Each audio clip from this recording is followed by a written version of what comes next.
Idris alayhissalom Shis alayhissalomning nabiralaridan bo'lib, to'fondan oldingi davrda yashagan. U zotga 30 sahifalik kitob berilgan. U kishining Tavrotda kelgan ismi Ahnuh bo'lib, ko'p kitob o'qigani uchun Qur'oni Karimda Idris deb eslangan. Odam va Shis alayhissalomlardan keyin odamlar moddiy va ma'naviy jihatdan buzilib ketishadi.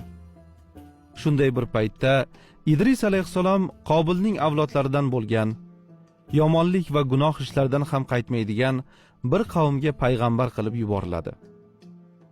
Idris alayhissalom ularga Allohga itoat qilish lozimligini sabr bilan tushuntiradi. Insonlarni butlarga sig'inish, shaytonga ergashib, Qobil qilgan xatoni takrorlab qo'yishdan qaytaradi. O'ziga ergashgan oz sonli jamoa bilan zalolatga ketganlarga qarshi kurashadi va ularni taslim etib, ko'pini asir oladi.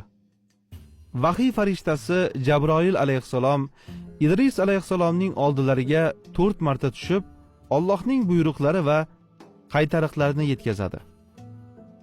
Idris alayhissalom qavmiga o'zidan keyin keladigan payg'ambarlar Nuh to'foni va Muhammad alayhissalom haqida xabar beradi.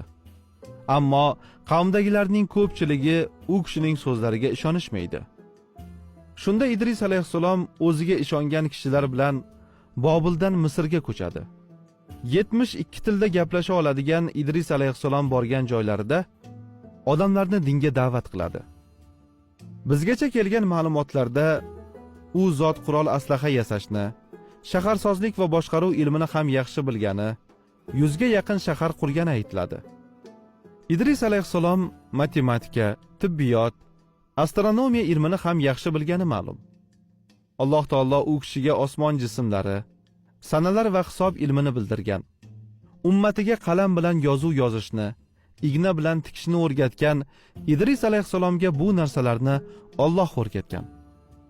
U kishi yer yuzini 4 qismga ajratib, har biriga bir rahbar tayinlagani aytiladi. Bu haqida Qur'oni Karimda va kitobda Idrisni esla. Albatta u siddiq va nabiy bo'lgan edi. Biz uni oliy maqomga ko'tardik deyiladi. Qur'onda yana Ismoil, Idris va Zulkifilni esla.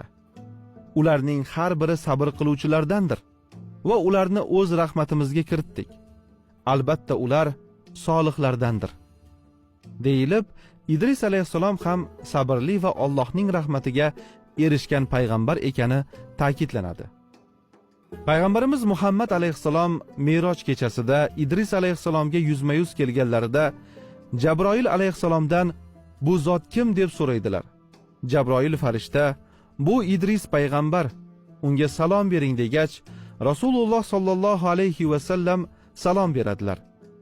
Idris alayhissalom alik olgach, xush keldingiz, solih payg'ambar, solih birodar deb mulozamat va duo qiladilar.